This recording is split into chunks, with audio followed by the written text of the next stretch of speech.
নমস্কাৰ মই জ্যোতিদীপ বৈশ্যই আপোনালোকক স্বাগতম জনাইছো আৰু এই মুহূৰ্তত আপোনালোকৰ বাবে লৈ আহিছো এটা ডাঙৰ খবৰ।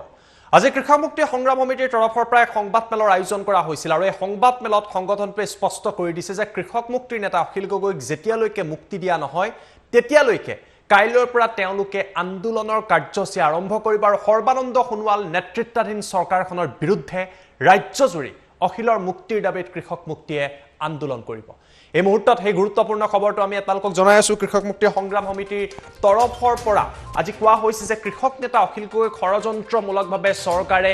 গ্ৰেপ্তাৰ কৰি ৰাখিছে আৰু ইয়াক লৈ কৃষক মুক্তি সংগ্ৰাম সমিতিয়ে কাইলৈৰ পৰা ৰাজ্যজুৰি প্ৰতিবাদ কৰিব। ৰাজ্যৰ বিভিন্ন প্ৰান্তত কেএমএছে সৰ্বানন্দ সোণোৱাল নেতৃত্বাধীন চৰকাৰখনৰ বিৰুদ্ধে মুখ্যমন্ত্ৰীৰ বিৰুদ্ধে প্ৰতিবাদ কৰিব বুলি স্পষ্ট কৰি দিছে। তাৰ লগতে এই সংবাদ মেলত কেএমএছৰ তৰফৰ পৰা কোৱা হৈছে যে অখিল গগৈক চৰকাৰে কিয় গ্ৰেপ্তাৰ কৰিছে, ইয়াক লৈ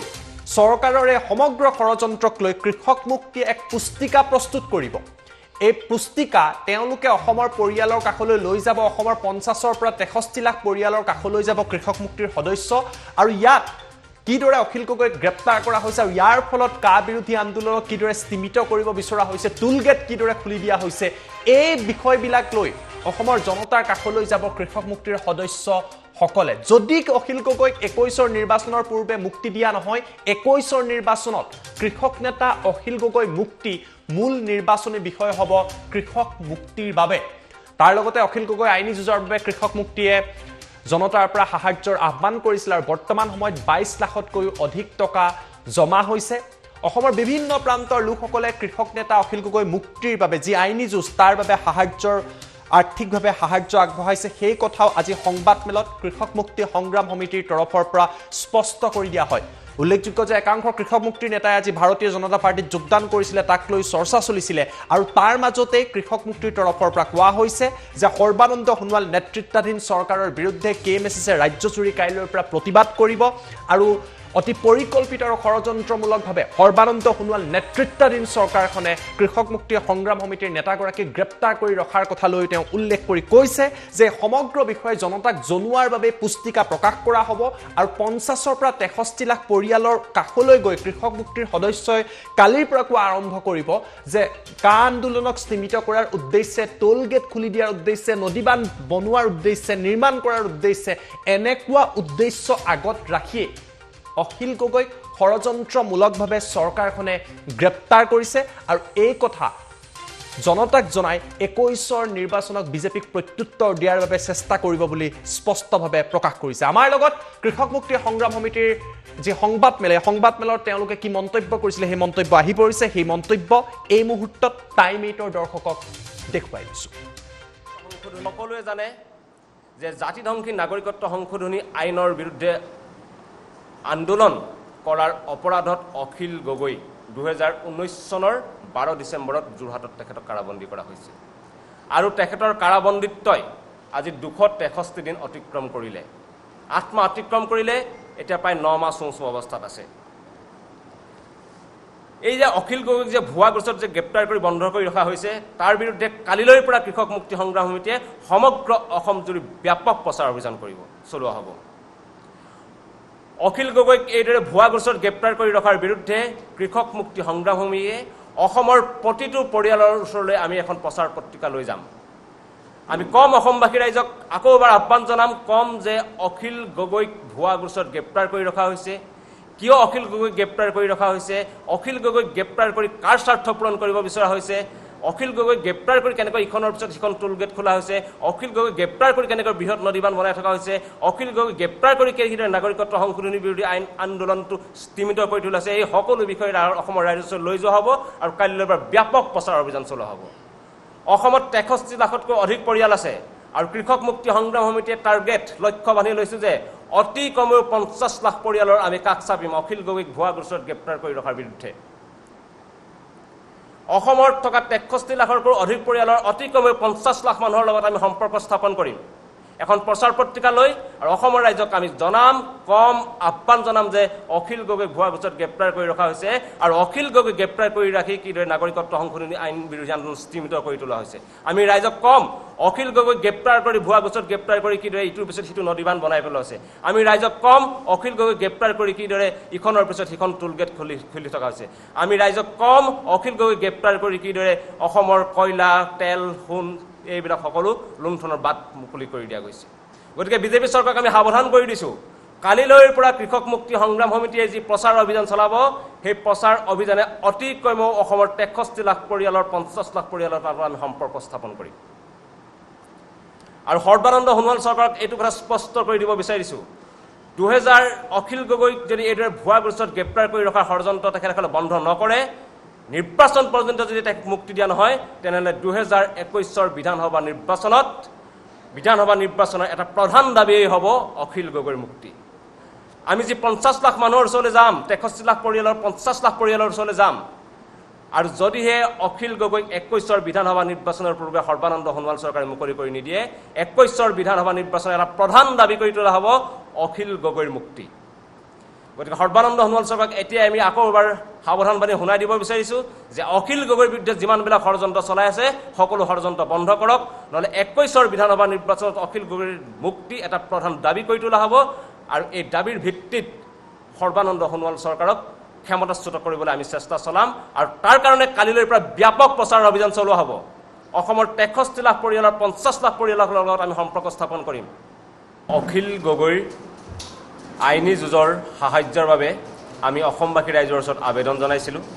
যোৱা 13 আগষ্ট তাৰিখে আৰু যেতিয়া আমি ৰাজহুৱা যোগে এই আবেদন জনাইছিলোঁ তেতিয়াই আমি কৈছিলোঁ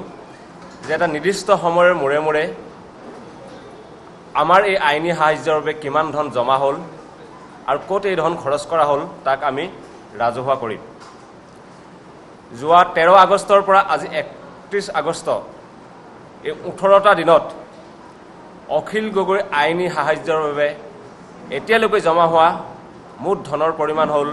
22,25,141 টকা আজি এই সংবাদমেল দিয়াৰ ঠিক প্ৰাক মুহূৰ্ততেই আমাৰ ওচৰত আহি গুৱাহাটীৰ হাতীগাঁও হিজুবাৰী নদব্ৰহ্মা অঞ্চলৰ ৰাইজে নিজ হাতে তোলা ৰাইজৰ পৰা তোলা 1,412 টকা আমাৰ হাতত নগদ পুঁজি জমা দিছে এই সকলো মিলি সমুদায় আমাৰ হাতত 22,25,141 টকা জমা হৈছে অখিল গগৈৰ আইনী সাহায্যৰ বাবে যিসকল সদাশয় ব্যক্তি আমাক এই বৰঙণি আগবঢ়াইছে সকলোকে আমি কৃষক মুক্তি সংগ্ৰাম সমিতিৰ তৰফৰ পৰা ধন্যবাদ আৰু কৃতজ্ঞতা জ্ঞাপন কৰিছোঁ আমি আকৌ এবাৰ কৈছোঁ আমি যেতিয়া এই পুঁজিৰ আমাৰ হাতলৈ আহিছে আমি দেখা পাইছোঁ যে এই পুঁজিত 10,000, 5,000, 2,000 বা 1,000 টকা বৰঙণি দিয়া মানুহৰ সংখ্যা অতি কম ৰাইজে কোনোবাই 10 টকা 20 টকা 30 টকা 40 টকা 50 টকাকৈ দিয়া বৰঙণিৰে আচলতে 22,25,141 টকা আহিছে সম্পূৰ্ণৰূপে অসমৰ দৰিদ্ৰ জনতাই অখিল গগৈৰ সাহায্যৰ বাবে মুক্ত হস্তে দিয়া বৰঙণিৰ পৰা 22,25,141 টকা জমা দিছে আৰু বহু মানুহে যোগাযোগ কৰিছে যিসকলে আমাক বেছি পৰিমাণে টকা দিব পাৰে কিন্তু তেখেতসকলে চৰকাৰৰ ৰঙা চকুলে ভয় কৰি এতিয়ালৈকে একাউণ্টত পুঁজি হয়তো জমা দিব পৰা নাই মই তেখেতসকলক সকলোকে অনুৰোধ জনাইছোঁ আপোনালোকে আমাৰ স্থানীয় সমিতিৰ লগত যোগাযোগ কৰি এই পুঁজি তেখেতসকলৰ হাতত বা নিজ হাতে আপোনালোকে আমাৰ বেংক একাউণ্টতো জমা দিব পাৰে গুৱাহাটীৰ গণেশগুৰি PBB শাখাত অখিল গগৈৰ আইনী সাহায্যৰ বাবে খোলা একাউণ্ট নম্বৰটো হৈছে 395700400035 আৰু তাৰ IFSC কোড হৈছে SBIN 0004134 এই একাউণ্টটোত পুনৰবাৰ সমগ্ৰ অসমবাসীৰ ওচৰত আমি কৰজোৰা আহ্বান জনাইছোঁ মিনতি জনাইছোঁ যে এতিয়ালৈকে যি আইনী সাহায্য জমা হৈছে 22,25,141 টকা এই 22,25,141 টকা অখিল গগৈৰ আইনী যুঁজৰ বাবে পৰ্যাপ্ত নহয় গতিকে পুনৰবাৰ আমি অসমবাসী সদাশয় অসমবাসী ৰাইজক অখিল গগৈৰ আইনী সাহায্যৰ বাবে দান বৰঙণি আগবঢ়াবলৈ মই অনুৰোধ জনাইছোঁ সকলোৱে জানে যে জাতিধ্বংসী নাগৰিকত্ব সংশোধনী আইনৰ বিৰুদ্ধে আন্দোলন কৰাৰ অপৰাধত অখিল গগৈ 2019 চনৰ 12 ডিচেম্বৰত যোৰহাটত তেখেতক কাৰাবন্দী কৰা হৈছিল আৰু তেখেতৰ কাৰাবন্দীত্বই আজি 263 দিন অতিক্ৰম কৰিলে 8 মাহ অতিক্ৰম কৰিলে এতিয়া প্ৰায় 9 মাহ চোঁ অৱস্থাত আছে এই যে অখিল গগৈক যে ভুৱা গোচৰত যে গ্ৰেপ্তাৰ কৰি বন্ধ কৰি ৰখা হৈছে তাৰ বিৰুদ্ধে কালিলৈৰ পৰা কৃষক মুক্তি সংগ্ৰাম সমিতিয়ে সমগ্ৰ অসম জুৰি ব্যাপক প্ৰচাৰ অভিযান চলোৱা হ'ব। অখিল গগৈক এইদৰে ভুৱা গোচৰত গ্ৰেপ্তাৰ কৰি ৰখাৰ বিৰুদ্ধে কৃষক মুক্তি সংগ্ৰাম সমিতিয়ে অসমৰ প্ৰতিটো পৰিয়ালৰ ওচৰলৈ আমি এখন প্ৰচাৰ পত্ৰিকা লৈ যাম। আমি কম অসমবাসী ৰাইজক আকৌ এবাৰ আহ্বান জনাম, কম যে অখিল গগৈক ভুৱা গোচৰত গ্ৰেপ্তাৰ কৰি ৰখা হৈছে, কিয় অখিল গগৈক গ্ৰেপ্তাৰ কৰি ৰখা হৈছে, অখিল গগৈক গ্ৰেপ্তাৰ কৰি কাৰ স্বাৰ্থ পূৰণ কৰিব বিচৰা হৈছে, অখিল গগৈক গ্ৰেপ্তাৰ কৰি কেনেকৈ ইখনৰ পিছত সিখন টোল গেট খোলা হৈছে, অখিল গগৈক গ্ৰেপ্তাৰ কৰি কেনেকৈ বৃহৎ নদীবান্ধ বনাই থকা হৈছে, অখিল গগৈক গ্ৰেপ্তাৰ কৰি কেনেদৰে নাগৰিকত্ব সংশোধনী বিৰোধী আইন আন্দোলনটো স্তিমিত কৰি তোলা হৈছে, এই সকলো বিষয়ে অসমৰ ৰাইজৰ ওচৰত লৈ যোৱা হ'ব আৰু কাইলৈৰ পৰা ব্যাপক প্ৰচাৰ অভিযান চলোৱা হ'ব। অসমত 63 লাখতকৈ অধিক পৰিয়াল আছে আৰু কৃষক মুক্তি সংগ্ৰাম সমিতিয়ে টাৰ্গেট লক্ষ্য বান্ধি লৈছোঁ যে অতি কমেও 50 লাখ পৰিয়ালৰ আমি কাষ চাপিম অখিল গগৈক ভুৱা গোচৰত গ্ৰেপ্তাৰ কৰি ৰখাৰ বিৰুদ্ধে। অসমত থকা 63 লাখতকৈ অধিক পৰিয়ালৰ অতি কমেও 50 লাখ মানুহৰ লগত আমি সম্পৰ্ক স্থাপন কৰিম এখন প্ৰচাৰ পত্ৰিকা লৈ, আৰু অসমৰ ৰাইজক আমি জনাম, কম আহ্বান জনাম যে অখিল গগৈক ভুৱা গোচৰত গ্ৰেপ্তাৰ কৰি ৰখা হৈছে আৰু অখিল গগৈক গ্ৰেপ্তাৰ কৰি ৰাখি কিদৰে নাগৰিকত্ব সংশোধনী আইন বিৰোধী আন্দোলন স্তিমিত কৰি তোলা হৈছে। আমি ৰাইজক কম অখিল গগৈক গ্ৰেপ্তাৰ কৰি ভুৱা গোচৰত গ্ৰেপ্তাৰ কৰি কিদৰে ইটোৰ পিছত সিটো নদীবান্ধ বনাই পেলোৱা হৈছে। আমি ৰাইজক কম অখিল গগৈক গ্ৰেপ্তাৰ কৰি কিদৰে ইখনৰ পিছত সিখন টোল গেট খুলি থকা হৈছে। আমি ৰাইজক কম অখিল গগৈক গ্ৰেপ্তাৰ কৰি কিদৰে অসমৰ কয়লা, তেল, সোণ এইবিলাক সকলো লুণ্ঠনৰ বাট মুকলি কৰি দিয়া গৈছে। গতিকে বিজেপি চৰকাৰক আমি সাৱধান কৰি দিছোঁ, কালিলৈৰ পৰা কৃষক মুক্তি সংগ্ৰাম সমিতিয়ে যি প্ৰচাৰ অভিযান চলাব, সেই প্ৰচাৰ অভিযানে অতি কমেও অসমৰ 63 লাখ পৰিয়ালৰ 50 লাখ পৰিয়ালৰ লগত আমি সম্পৰ্ক স্থাপন কৰিম। আৰু সৰ্বানন্দ সোণোৱাল চৰকাৰক এইটো কথা স্পষ্ট কৰি দিব বিচাৰিছোঁ, অখিল গগৈক যদি এইদৰে ভুৱা গোচৰত গ্ৰেপ্তাৰ কৰি ৰখাৰ ষড়যন্ত্ৰ তেখেতসকলে বন্ধ নকৰে, নিৰ্বাচন পৰ্যন্ত যদি তাক মুক্তি দিয়া নহয়, তেনেহ'লে 2021 বিধানসভা নিৰ্বাচনৰ এটা প্ৰধান দাবীয়ে হ'ব অখিল গগৈৰ মুক্তি। আমি যি 50 লাখ মানুহৰ ওচৰলৈ যাম, 63 লাখ পৰিয়ালৰ 50 লাখ পৰিয়ালৰ ওচৰলৈ যাম, আৰু যদিহে অখিল গগৈক 21 বিধানসভা নিৰ্বাচনৰ পূৰ্বে সৰ্বানন্দ সোণোৱাল চৰকাৰে মুকলি কৰি নিদিয়ে, 21 বিধানসভা নিৰ্বাচনৰ এটা প্ৰধান দাবী কৰি তোলা হ'ব অখিল গগৈৰ মুক্তি। গতিকে সৰ্বানন্দ সোণোৱাল চৰকাৰক এতিয়া আমি আকৌ এবাৰ সাৱধান বাণী শুনাই দিব বিচাৰিছোঁ যে অখিল গগৈৰ বিৰুদ্ধে যিমানবিলাক ষড়যন্ত্ৰ চলাই আছে সকলো ষড়যন্ত্ৰ বন্ধ কৰক, নহ'লে 21 বিধানসভা নিৰ্বাচনত অখিল গগৈৰ মুক্তি এটা প্ৰধান দাবী কৰি তোলা হ'ব আৰু এই দাবীৰ ভিত্তিত সৰ্বানন্দ সোণোৱাল চৰকাৰক ক্ষমতাচ্যুত কৰিবলৈ আমি চেষ্টা চলাম আৰু তাৰ কাৰণে কালিলৈৰ পৰা ব্যাপক প্ৰচাৰ অভিযান চলোৱা হ'ব। অসমৰ 63 লাখ পৰিয়ালৰ 50 লাখ পৰিয়ালৰ লগত আমি সম্পৰ্ক স্থাপন কৰিম। অখিল গগৈৰ আইনী যুঁজৰ সাহায্যৰ বাবে আমি অসমবাসী ৰাইজৰ ওচৰত আবেদন জনাইছিলোঁ যোৱা 13 আগষ্ট তাৰিখে, আৰু যেতিয়া আমি ৰাজহুৱা যোগে এই আবেদন জনাইছিলোঁ তেতিয়াই আমি কৈছিলোঁ যে এটা নিৰ্দিষ্ট সময়ৰ মূৰে মূৰে আমাৰ এই আইনী সাহায্যৰ বাবে কিমান ধন জমা হ'ল আৰু ক'ত এই ধন খৰচ কৰা হ'ল তাক আমি ৰাজহুৱা কৰিম। যোৱা 13 আগষ্টৰ পৰা আজি 31 আগষ্ট এই 18টা দিনত অখিল গগৈৰ আইনী সাহায্যৰ বাবে এতিয়ালৈকে জমা হোৱা মুঠ ধনৰ পৰিমাণ হ'ল 22,25,141 টকা। আজি এই সংবাদমেল দিয়াৰ ঠিক প্ৰাক মুহূৰ্ততেই আমাৰ ওচৰত আহি গুৱাহাটীৰ হাতীগাঁও, হিজুবাৰী, নদব্ৰহ্মা অঞ্চলৰ ৰাইজে নিজ হাতে ৰাইজৰ পৰা তোলা